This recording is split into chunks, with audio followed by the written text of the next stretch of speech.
Well, welcome to Signs of Life, the show where we find hope in the headlines. My name is Chase. I'm one of your hosts, and I'm joined by Josiah and Montana. And today, we're asking the question, self-talk, is it hype or is it helpful? So, right off the bat... Hype or helpful? Hype or helpful? What do you think? I don't understand. Define self-talk. Define hype. And helpful. Okay, let's define start everything you just said. Define everything. Okay, so I saw this CNN article. It came out just a few days ago. CNN. Yeah, that sounded weird. Scene. CNN. That's right. And the article was basically, hey, you should have self-talk in your life. Like, that should be part of your rhythm. You should be talking to yourself. You should be encouraging yourself. And the article had a bunch of things. It was basically like, here's some things that you should change. So, like, change the words that you use with yourself. Change the way that you think about yourself. Change the environment around you. Change the people around you and what they're saying to you. And the idea was basically positive reinforcement about who you are, your identity, and the things that you're doing. Mm-hmm. And as I read it, I was like, okay, like, part of this makes sense, and then another part of it was like, I don't know if I agree with this idea that if I just talk to myself in a good way, or if I say, well, I can do all these things and I can accomplish this, that I'm going to accomplish it. Like, maybe I will, maybe I won't. But that's kind of my question. So, like, is it hype? Like, is it helpful in the sense of like, oh yeah, like, you know, does this actually work, or is this just something that we see as you scroll through TikTok where people are like, here's 5 things to tell yourself every morning? Like, is that actually helping you, or is that just like a kind of trendy thing that people do? I mean, like the term affirmations and all of that for the most part is good. I think it depends on what you're saying. But I think the way we talk to ourselves reveals a lot about our identity. Okay. And how we really feel about ourselves. And identity, I think, ultimately is what can cause a lot of bad things in our life, having a poor self-identity versus having a positive self-identity. I think that makes a huge outcome on the way we feel about life and how satisfied or content we are with it. What do you think is something that, like, you believe about yourself? Ooh, let's get into it. Good question. Something I believe about myself, I think that I'm loved. I think that... By who? By my family, by my friends. I think I'm loved by God, not because of anything I've done, but because He freely chooses to love me. Yeah. And so I know that there's things that I can do and things I believe about myself. Like, if I'm loved, then that means that it's okay that I'm not perfect. Yeah. And I can remind myself that, hey, it's okay you're not perfect. You made a mistake. That doesn't mean that you're a bad person. So what about something more shallow? What's something kind of on like a shallow level that you believe about yourself? Sorry, I don't know. Yeah, I don't know. I just think that a lot of, of what we believe about ourselves came from self-talk, right? So we can all sit here and say, well, I think I'm not good looking, or I am good looking, or I think I'm big, or I'm small, or I'm outgoing, or I'm introverted. And everything that you believe about yourself is a product of something you told yourself, I think. Yeah, so you asked like shallow. Like, I would say I think that I'm a funny person. But that's based off, I think, people saying, you're a funny person, and laughing at my jokes and whatnot. Like, I don't know if I told myself that one day, like, you're a funny person. Now go be a funny person. And then I became this funny person. Right. And I feel like that's probably my caution with like the self-talk hype that I see is like, or I think a word that gets thrown around a lot on social media is like manifesting. Like, just start saying you're going to do this thing, and then you're just going to end up doing it. Like, I don't believe that's true. Like, I think actions are huge and they play a role. Let's say I want to be a funny person. Like, I want to be more funny. I want to make people laugh.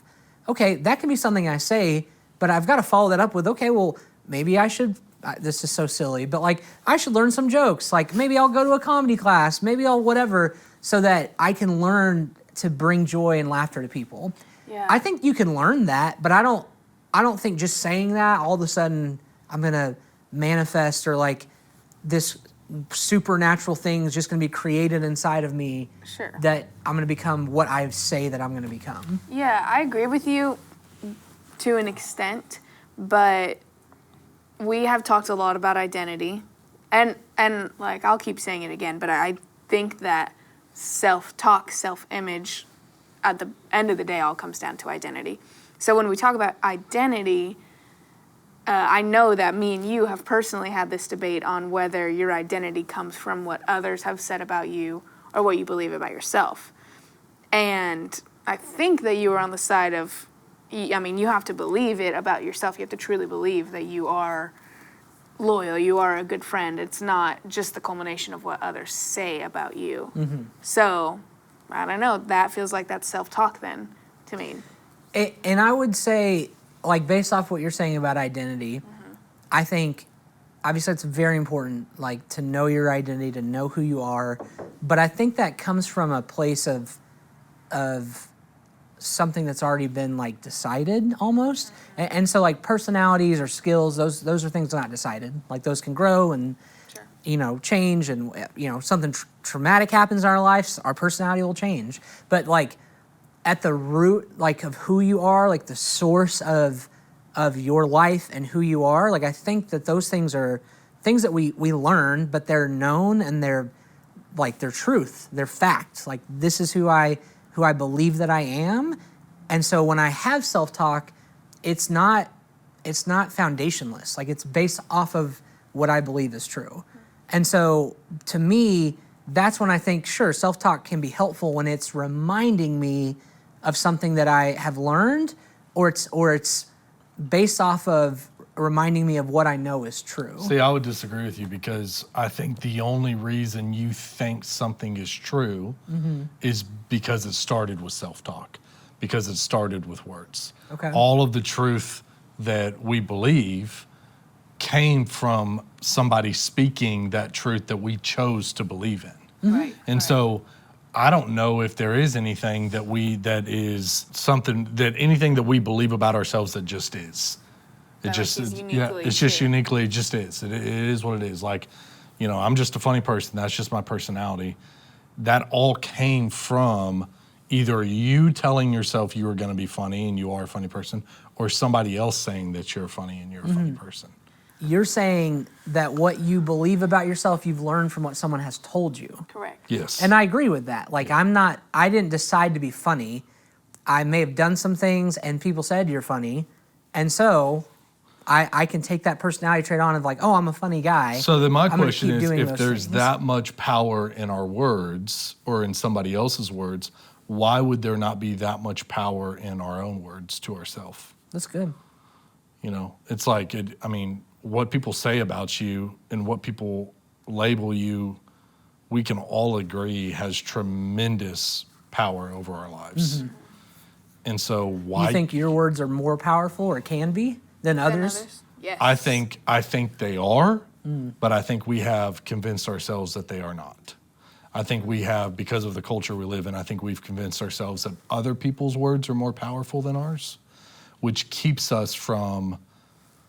It limits us from being who we want to be or becoming who we want to become. But I do think our words have more power over our lives than other people. And I would agree with that. The way you explain that makes sense to me.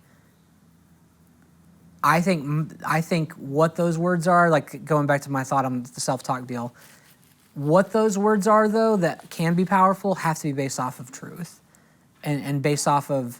And this is the hard part that I think we're running into in the world is what I consider to be truth for me, you may not believe for yourself. And that's different religions, different backgrounds, different, lines of thinking. Why do you think it has to be based off truth? Because, Not for it to work. Because I think if your self-talk is trying to, like the words you use, the affirmation, like affirm something. Affirming is taking something that is and strengthening that thing. Or the opposite. But what about negative self-talk? Yeah, you take someone who has an eating disorder and, or as I like to say, disordered eating, and they've convinced themselves that they're a size that they're not or a shape that they're not, then that's not truth. No. But they have talked themselves into believing that it's true. Yeah. And I think that's kind of what this article is saying, is that self-talk happens no matter what. And it's important for us to realign our self-talk with, in this case, they're saying positive things that are good things. In your case, you're saying the truth. And I definitely agree with you in the sense that our positive self-talk cannot be based on something that's not true, or it shouldn't. Maybe it holds less power than truth. But negative self-talk is usually not based on truth. It's based on a truth maybe we fundamentally believe about ourselves, but that doesn't make it the truth of reality. Yes. And What Josiah's example there was, like, to me, that may feel like that's true, like I am this shape, I'm this, but that's not true. It's not actually. And so what is true is, and in my opinion, based on my beliefs, is like you are loved, like you were created with a purpose, like whatever shape, size you are, like you are a creation of the creator of the universe, and so you are good.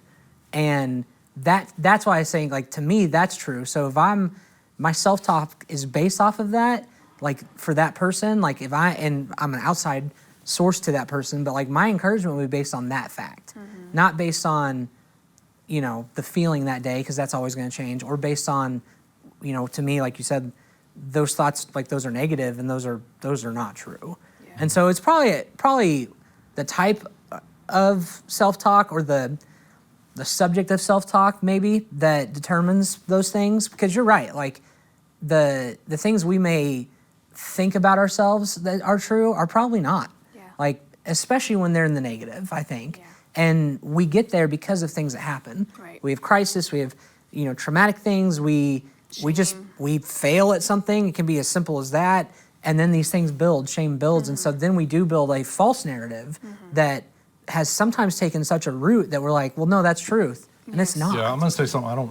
I don't know if it's true or not, but it seems like to me we have a choice in what words have power over our life. And we have to decide what words are going to have power over our life. And then that's when we can decide what words to use for self-talk. Does that make sense? I think so, but I don't always think it's a choice.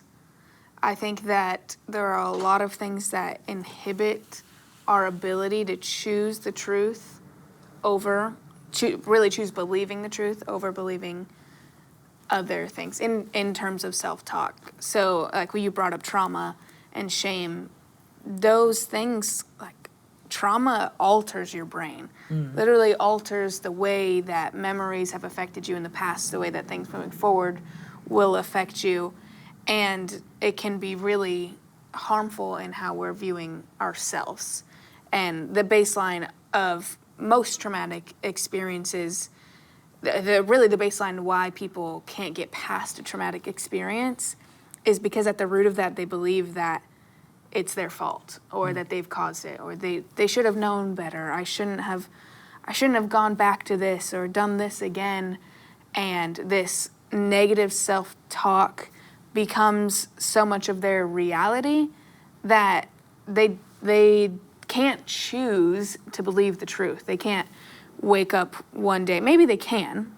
Maybe it's more difficult is a better way to put that. But when they wake up in the morning or think about themselves in the mirror, it's not just a switch to believe, oh, I'm not going to view myself that way anymore. It doesn't happen that easy. And that's why we talk about resources so much, and the, even affirmations might not work at the beginning, but the continual repetition, which we talked a little bit on Sunday, just the idea of reaping what you sow is not a one-time process. It's not overnight. It's the continual cyclical repetition of this, and I think that's where positive self-talk can be the most powerful, because you're right. Like, you're not just going to wake up one day and say, oh, I'm funny, and so I became funny. But if you're like, hey, Chase, you're a funny person. People are joyful around you because of the positive aspects you bring into their life.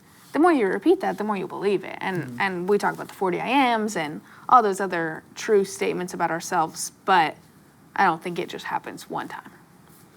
Yeah, I do think that their manifestation is a strong word, but I do think that for something to come in your life, for something to exist in your life, for you to take action in something, at some point you have to believe that that is possible, right? Right.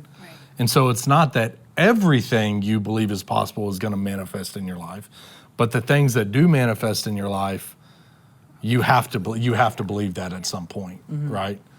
And so I think there are power in your words in that way of, is this self-talk going to change everything? Maybe not. But for something to change, I have to start with the self-talk. Okay. I don't know. So it's somewhere in the middle. Like there can be a little hype to it, just waking up like, I'm rich. Okay, well, Sure. it could be a perspective, and maybe that helps you, I don't know, see the things you have better, like whatever. But there's a helpful side of self-talk as well that, like you're saying, maybe something hasn't happened yet, but you saying that, you talking yourself through that situation or the potential of that, like, can set you up to start thinking about that. I think for me, I think self-talk is most helpful when it leads to an action for me personally. It's like, I can say those things and write them down, but until I act on them, then to me it's just That's fair. it's just smoke. Like, it's just a bunch of thoughts, I guess. And so to me, like, I like what you're saying though of, if I want something in my life, I've got to mentally be prepared to even think, like, could that happen? And so, sure, I've got to encourage myself to say, yeah, you could, whether it's a goal or whether it's just becoming something, whatever, like I've got to mentally start thinking, what if it did? What would my life look like? How could I get there? But I do think it leads you to act on that. And I think that's probably what the article is really saying is, the more you do that, and then the more that you put people around you who are saying those same things, Right. and they're trying to build those positive reinforcements, then the more likely that those good things will come. Yeah. So I think, to me, the thing that we can all agree on that is truth is that there's huge amounts of power in our words, and the words that we tell ourselves, the words that we hear from other people, and those words can greatly impact our life. I mean, is that something we all agree on? For sure. Absolutely. Yeah. So if you were going to encourage someone, maybe they beyond just negative thoughts, because I think that's always the easiest self-talk is just like, oh, I suck. Like, oh, I did terrible at that thing. I'm not very good at this job. Whatever it might be. Like, where would someone start with positive self-talk? What's one thing you would encourage them to do? Well, I would choose something that you want to get better in and begin by telling yourself that you can get better in that, and then decide what the action step is afterwards, But I think you've got to get to a healthy place where you believe it's possible for you to begin to have the motivation to take that action. And would you say that that's based on that self-talk, or that thing? Is that thing, an identity thing? Is it a skill thing? Is it a personality trait? Like, where would you have someone start? I think whatever they need. I mean, I think it's different for everybody, What do you think? So I kind of had two thoughts initially. At first, my first thought was they need to tackle the hardest thing, because it might be the root cause of all of the rest. Like, if there's this core negative belief about yourself that is bleeding out into these other things, it might be beneficial to start there.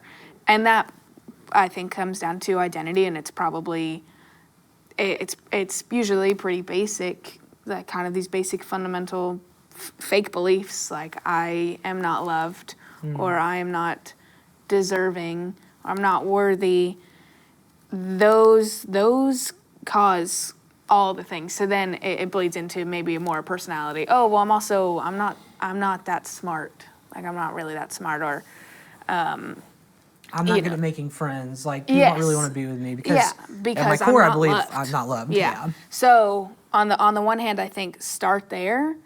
I also can see the benefit of starting maybe on an outer circle and working your way in, because it can be so hard to change such a fundamental belief.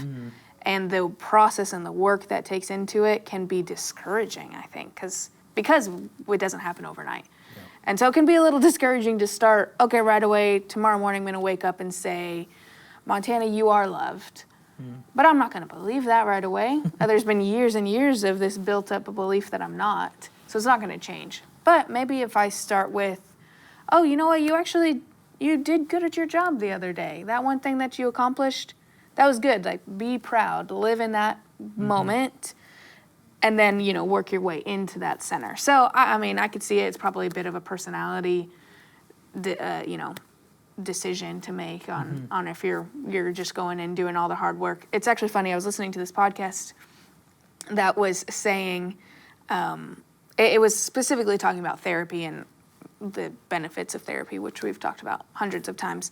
But it was saying therapy is not a linear process like a lot of other skills are. We think about going to the gym, and we even use this, I think, a lot in church terms of, you can't go to the gym for 5 hours every day of the week and get the same results as going 1 hour every day for 5 weeks. Like, that's not going to yield the same results. Therapy is not that way. It's actually an exponential type of growth. And so they did this test or experiment, loose term, on some patients, some clients that did 30 hours of therapy work for 3 weeks. And it was more effective, 30 hours, which I was like, oh my gosh, when I thought Full-time job. Yeah, that's literally like a full-time job, going to therapy. It sounds exhausting. But they saw intensively better results than people that went to therapy once a week for a year. And that was just so shocking to me that, and then that's where I think it's a personality thing, because I couldn't go 30 hours a week to therapy. That sounds horrible. One, functionally, that doesn't make sense realistically, but also emotionally draining. Some people can't do that. But on the other hand, it might be more effective. So I don't know. Just thought that was interesting. Very interesting. So self-talk sounds like it can be helpful if it's like we said, recognize that our words should be more powerful than others, and if it's building up something that's positive. Because like you said, even if our self-talk is to battle negative self-talk, Right. like that's still building positive, like a positive thing in your life. And I think, y'all both said it twice, it takes time. And ultimately to grow something, to grow anything good is going to take time. And, weeds grow faster than anything else, unfortunately. And so like even missing a day of self-talk or having that negative thought that keeps popping up, like that seems to grow so much faster. But I think the goal, whatever your self-talk looks like, your, positive reinforcement in your life looks like the goal is to try, like every day to try and to plant that seed and take care of it. If it's watering it, if it's making sure it's getting sun, like if it's writing it down, if it's having a friend check in with you, hey, how's that going? Hey, are you waking up every morning and just taking a couple minutes to yourself to remind yourself of the positive things, the true things in your life?